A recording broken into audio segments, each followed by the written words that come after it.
আলাইকুম।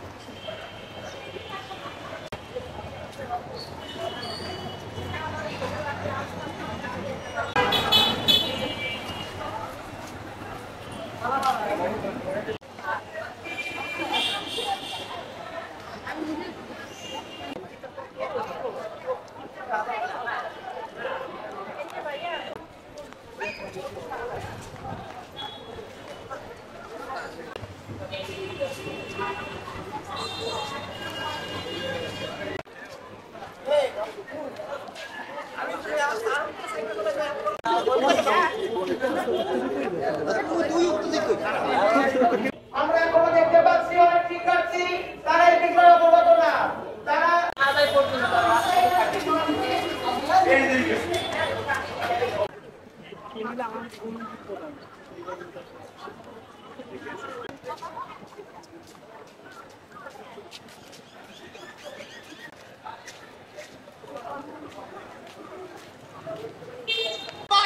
সংকট নিরসন করতে হবে, নিরসন করতে হবে, আবাসন সংকট নিরসন করতে হবে, সংস্কার জালো রে জালো, আগুন জ্বালো, সংস্কার সংস্কার, তোমার আমার অধিকার, তোমার আমার অধিকার,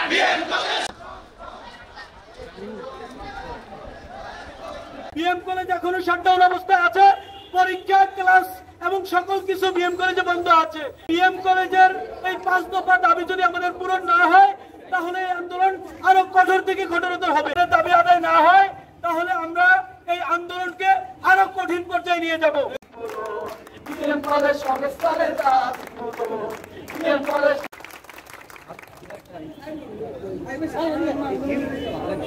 আমাদের গত বুধবার থেকে এই আন্দোলনের কার্যক্রম শুরু হয়েছে। আমাদের কলেজে যে 5 দফা দাবি নিয়ে আমরা এই আন্দোলন শুরু করেছিলাম। আমাদের 5 দফা দাবিগুলো হলো, আমাদের শিক্ষক সংকট নিরসন করতে হবে, আমাদের যে লাইব্রেরি আছে লাইব্রেরি আধুনিকায়ন করতে হবে।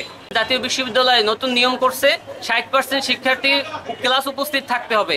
তো আমাদের যদি ছাত্রাবাস না থাকে তাহলে আমরা কিভাবে এই উপস্থিত থাকবো? দাবিগুলোর যদি আদায়ের আশ্বাস না পাই তাহলে আমরা ঘোষণা করতেছি বিএম কলেজ আন্দোলনের শিক্ষার্থীদের পক্ষ থেকে আমরা নথুল্লাবাদে আমরণ অন্বেষণের চিন্তা ভাবনা করব এবং বরিশাল থেকে যে 6টি জেলায় বিভিন্ন যোগাযোগ বাস চলাচল সহ বিভিন্ন যোগাযোগ আমরা সেই যোগাযোগগুলো বিচ্ছিন্ন করে যে জায়গাগুলোতে যতজন টিচার থাকা দরকার পরিপূর্ণ টিচার আমরা চাই। আর আজকের আমাদের আন্দোলনের বিষয় হচ্ছে, আজকে আমরা বিএম কলেজে 0 পয়েন্ট থেকে সকলে সমবেত হয়ে আমরা আসলে বিক্ষোভ মিছিল করি।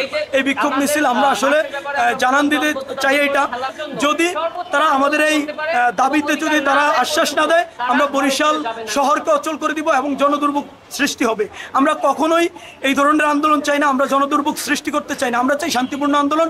যদি আমাদেরকে শান্তিপূর্ণভাবে রাখতে না চায় তাহলে আমরা সেটা করতে বাধ্য হব এবং নথুল্লাবাদ থেকে আমাদের দাবি আদায় না হলে আমরণ অনশনের ঘোষণা হবে ইনশাআল্লাহ।